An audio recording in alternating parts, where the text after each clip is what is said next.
আজকের অঙ্কের ক্লাসের সাথে সাথেই এই যে তোদের মাধ্যমিক 2025-এর ব্যাচ, এদের সঙ্গে আমাদের এই যে ছোট্ট এক মাসের একটা জার্নি, তার পরিসমাপ্তি ঘটলো। এই গত এক মাসে আমরা জীবন বিজ্ঞান, ভৌত বিজ্ঞান, অঙ্ক হয়তো পড়িয়েছি, কিন্তু তার থেকেও আমরা অনেক বেশি স্মৃতি তৈরি করেছি। আমি জানি না এর পরবর্তীকালে আমাদের সঙ্গে তোদের কখনো দেখা হবে কিনা, হয়তো কারুর সাথে নিটের ক্লাসে দেখা হবে, কিন্তু বাকিরা হয়তো অন্য স্ট্রিমে চলে যাবে, কেউ অন্য জায়গায় পড়বে।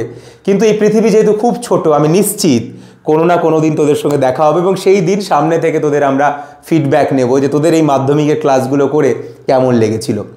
আমার দৃঢ় বিশ্বাস তোরা ফাটিয়ে মাধ্যমিক দিবি, এবং সব থেকে বড় কথা আমি বলছি, আমার কিছু যায় আসে না তোদের মাধ্যমিক কেমন হয়। আমি শুধু চাই যে তোরা আজীবন খুব ভালো মানুষ হোস, তোরা সৎ হোস, তোরা পরিশ্রমী হোস, তবেই তোরা জীবনের মাধ্যমিকে জিতে যাবি।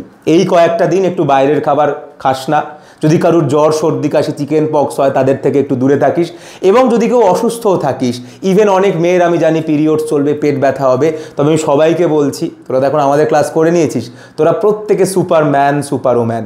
কোনো কষ্ট, কোনো ব্যথা তোদেরকে ওই পরীক্ষার 3 ঘন্টায় ছুতে পারবে না। ফাটিয়ে পরীক্ষা দিস, গুঁড়িয়ে দিস, আমি জানি তোরা প্রত্যেকে দারুণ রেজাল্ট করবি। আবার যেরকম বললাম, পৃথিবী খুব ছোট্ট, আবার নিশ্চয়ই কোনো দিন তোদের সঙ্গে আবার দেখা হবে। আমি চাইবো, যেহেতু তোরা আমার পড়ানো মাধ্যমিকের প্রথম ব্যাচ, তোরা আমার আজীবন তোদের কথা মনে থাকবে, এবং আমি খুব চাইবো তোদের সঙ্গে কখনো না কখনো দেখা হোক। তাই আজকের মতোই মাধ্যমিক 2025 ব্যাচ, আমাদের জার্নি তোদের সঙ্গে এইখানে এই অবধিই ছিল। আবার নিশ্চয়ই দেখা হবে অন্য কোথাও, অন্য কোনোখানে।